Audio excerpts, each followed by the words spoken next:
advocated at our first gathering, we'd like to begin this time and every time by acknowledging that the land threatened by these pipelines has been stolen once before from the indigenous peoples of those areas, that it's indigenous land that we stand on here today, and that it's indigenous peoples who started and lead the pipeline's resistance movement. We are gathered here today in solidarity with Nutty, the monopod sitter who has been in the monopod resisting the MVP for 50 days today. This person's courage in the face of injustice is amazing. In addition to being subjected to torture tactics used by the semi-automatic weapon-wielding Forest Service and Virginia State Police, listen up, Northam, the sitter is being starved and dehydrated. They are down to energy bars, applesauce packets, and rainwater to survive on. Law enforcement is essentially killing the sitter slowly, while the only action Governor Northam takes is to reappoint corrupt agency officials like David Paler, make dishonest statements about the DEQ's review of the pipelines, and line his pockets with corporate blood money. Governor Northam must immediately tell his Virginia State Police to allow the delivery of food and water to the sitter and to remove semi-automatic weapons from the site. He must openly condemn the actions of the U.S. Forest Service against the sitter. If not, he must accept that he too is responsible for any injury or death to the sitter caused by law enforcement's abuse as he stands by motionless. And we call for all officials to be like Nutty, not Paler. Stand with the people in the earth and against corporate corruption. Okay. And then, Suzanne, do you want to speak a little bit about the statement from the National Lawyers Guild?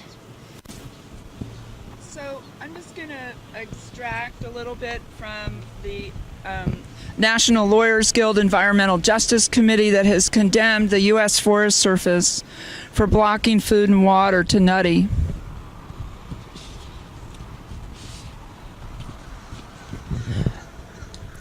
The Lawyers Guild condemns the actions of the Forest Service in denying basic necessities in violation of international law and 18 U.S.C. 2342B. As you know, Nutty's been sitting now for 50 days. People have gone to resupply her, have been turned back. Not only are they denying her food and water, but they're subjecting her to smoke, bright lights, and noise in an attempt to force her down from her perch. A pod sitter has a civil and human right to life. A police duty to protect has been created. By preventing others from providing food and water, the Forest Service has created a situation where the pod sitter's safety and well-being are at risk under the DeShaney standard. See DeShaney versus Winnebago County of Department of Social Services. The Forest Service, in conjunction with the state police, has exhibited deliberate indifference to the protector's serious medical needs, violating the 8th Amendment under DeShaney.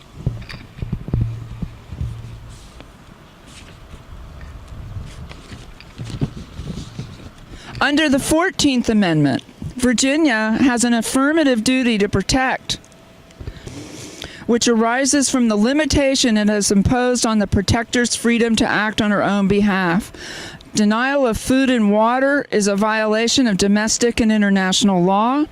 The Rome Statute, Article 7, 18 U.S.C. 2340, expressly forbids citizens of the United States, quote, from the administration and application of procedures calculated to disrupt the senses or personality. And Section C forbids threats of imminent death or bodily harm. The denial of food and water and continuing use of smoke, bright lights, and excessive noise is both a threat and a perpetuation of bodily harm. Further, the UN Resolution 64-292, passed in 2010, acknowledged that clean drinking water is essential to the realization of all human rights. And the Clean Water Act, the Resource Conservation and Recovery Act, and Safe Drinking Water Act are all consistent that American citizens are entitled to access clean drinking water. Shall I go on? Do we want more? I think the next section's from the Virginia Constitution, so I'd like to read that because it's really really relevant to what we're doing here as Virginia citizens.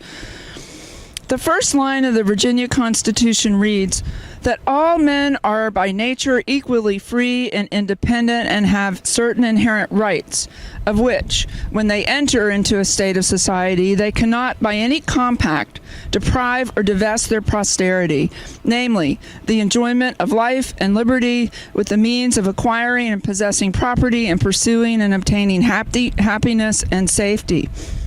The actions of the state in denying medical attention, food, water, and clean air is a deprivation of the protector's posterity and her pursuit of happiness. Moreover, another constitutional issue that's raised by this is the rejection of Nutty's First Amendment right of speech, expression, and assembly.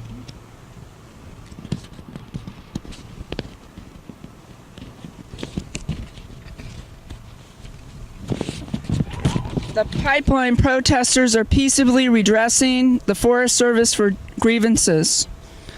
Denying protectors access to water and food amounts to a prohibition of their First Amendment rights of freedom of expression.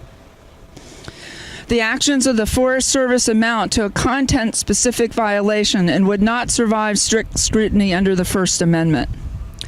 There are less restrictive means to achieve governmental ends. We believe that the government's objective in the continued torture of these protectors is not a compelling interest. So, Nutty is certainly at risk for harm to herself from deprivation of food and water. And the National Lawyers Guild has called on and made these following demands: that an independent medical body be permitted to visit Nutty in the forest and ascertain the health and well-being of her, that the Forest Service allow regular delivery of food and water, that Governor Ralph Northam of Virginia order the state troopers on site to immediately deliver or allow delivery of food and water to Nutty, and that the United States Forest Service acknowledge their liability for any injuries or deaths that result from the continued denial of food and water. It's from the National Lawyers Guild on May 9th. So I think we're going to go into some chants now to address to the governor and all of his staff that are listening. The first one is, can you stop these pipelines? Yes, you can. Can you stop these pipelines? Yes, you can. Can you stop these pipelines? Yes, you can. Can you stop these pipelines? Yes, you can. Can you stop these pipelines? Yes, you can. Can you stop these pipelines? Yes, you can. Can you stop these pipelines? Yes, you can. Hey, hey, ho, ho, these pipelines have got to go. Hey, hey, ho, ho, these pipelines have got to go. Hey, hey, ho, ho, these pipelines have got to go. Hey, hey, ho, ho, these pipelines have got to go. Hey, hey, ho, ho, these pipelines have got to go. Hey, hey, ho, ho, these pipelines have got to go. Hey, hey, ho, ho, these pipelines have got to go. Hey, hey, ho, ho, these pipelines have got to go. Northam, come off it. Don't sell our state for profit. Northam, come off it. Don't sell our state for profit. Northam, come off it. Don't sell our state for profit. Northam, come off it. Don't sell our state for profit. Northam, come off it. Don't sell our state for profit. Northam, come off it. Don't sell our state for profit. Northam, come off it. Don't sell our state for profit.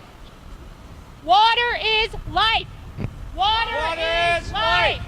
Water is life. Water is life. Water is life. Water is life. Water is life. Water is life. Water is life. Water is life. Water is life. Be like Nutty, not like Paler. Be like Nutty, not like Paler. Be like Nutty,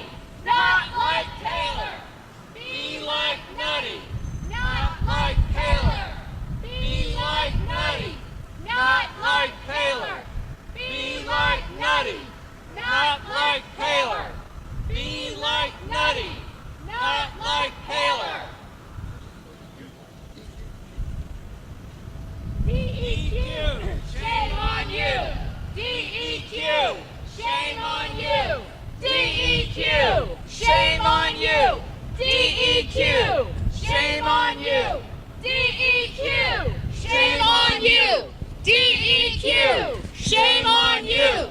DEQ, shame on you! And now I'm going to hand it over to Stacy as she reads the letter drafted to our governor as pictured on this flag.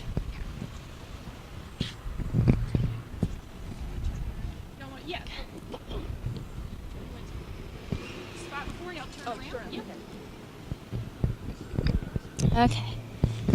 Governor Northam, we write you today in regards to the inhumane treatment of the monopod sitter, known as Nutty, peacefully protesting the Mountain Valley Pipeline on Peters Mountain. The sitter is at the top of a 50-foot pole being starved, abused, and slowly killed by the U.S. Forest Service and your state police. The sitter is being denied food and water, and smoke, spotlighting, and excessive noise are being used as torture tactics against her. And this person is being subjected to the abuse simply for doing the job that you and your Department of Environmental Quality have failed to do: protect the trees, land, and water. Governor Northam, your inaction is disgusting. It is illegal to spotlight a deer in this state. Why do you stand by as a human being exercising their constitutionally protected rights is being subjected to spotlighting and other torture tactics? It is illegal to withhold food and water from prisoners, as it should be. Why do you stand by as a peaceful protester is continuously starved and dehydrated? You have mentioned allowing your moral compass to guide you multiple times. If morality and your personal compass do actually have a relationship, then surely that compass would guide you to intervene in the abuse of the sitter, exercising their right to speak out against corruption, the same corruption that threatens their right and the right of millions to have clean water. We enclosed a statement released by the National Lawyers Guild listing the domestically and internationally moral laws being broken as the sitter continues to endure this abuse. You must immediately order your state troopers at the monopod site to deliver or allow the delivery of food and water to the sitter. Additionally, you must publicly condemn the U.S. Forest Service's actions against the sitter. The sitter's actions and bravery demonstrate the urgency needed in stopping these pipelines. You must issue a stay of construction on both the Mountain Valley and Atlantic Coast pipelines until a complete and unbiased review of every single water body crossing along the pipeline routes has been performed, and until every rehearing about or legal case against the pipelines at the federal or state level has been resolved. You recently issued a statement claiming that the DEQ is a trusted agency who is looking at every foot of the pipeline routes and every wetland and water body crossing. David Paler, director of the DEQ, recently reappointed by you, is well known to be cozy with corporate polluters. He has long lost the right to be called a trusted public servant. And it is well known that not every water body crossing has been reviewed. The DEQ itself admitted this at the April 12th State Water Control Board meeting. This is precisely why a new comment period was opened by the Water Control Board to address the need for site-specific water body analysis. Additionally, not all streams and water bodies have even been included on the pipeline's construction plans, and the submitted plans are incomplete. In the future, please don't waste your or our time making such foolish statements. You and we all know those statements are false. If there is an issue with the level of deference given toward you in our letters, please know that this perceived lack of deference is far more respectful than the treatment of landowners and affected communities along the pipeline routes. Far more respectful than the barbaric treatment of Nutty, and far more respectful than your dishonest statements and inaction on these matters. That's it. Yeah. All right. I wrote it. Well, we're delivering it today, so. So we wanted to open it up if anybody would like to say a couple words. Yeah, if anybody wants to individually speak. Yeah, this is Glenn Bessa. I just want to say I sat in all 4 of the court hearings last week, and justice is complicated. Justice is ordinarily slow, but justice was served yesterday when the Fourth Circuit recognized that the shoddy work done by the U.S. Fish and Wildlife Service with regard to protecting endangered species. Not sure why they did such a shoddy job, but these 2 projects really reek of politics and pressure. And similarly with the governor's silence on these issues, or useless words. So yesterday was a big step forward for the Atlantic Coast Pipeline. We really need similar judgment pronounced on the Mountain Valley Pipeline as the destruction continues on both corridors.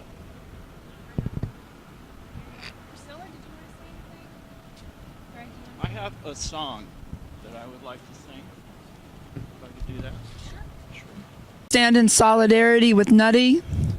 She is a true patriot. She is exercising her First Amendment rights. She's putting her body on the line, her life on the line, to protect our water. And I'm extremely grateful to her.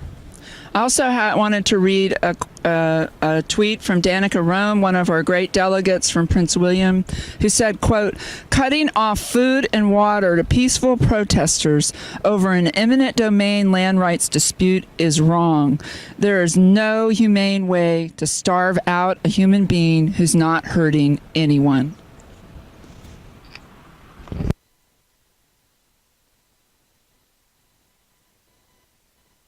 Water. It's a simple song.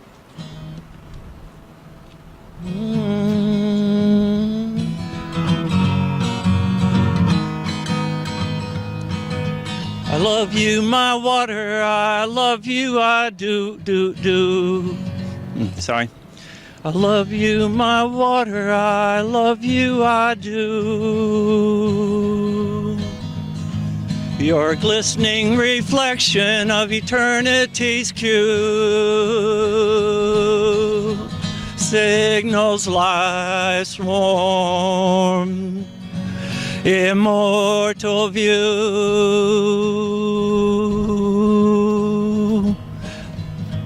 I wrap my sweet self in your DNA pool. Your standing vibration is beautifully tuned by grateful intonation, by loving intention. We give thanks for life's watery essence. Let us stand love for her living presence. I love you, my water. I love you, I do. I love you, my water. I love you, I do.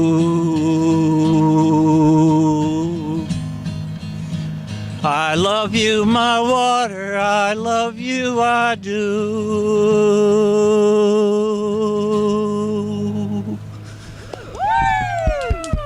Yeah, this is to Governor Northam. I do believe in the goodness of your heart, and I do believe that you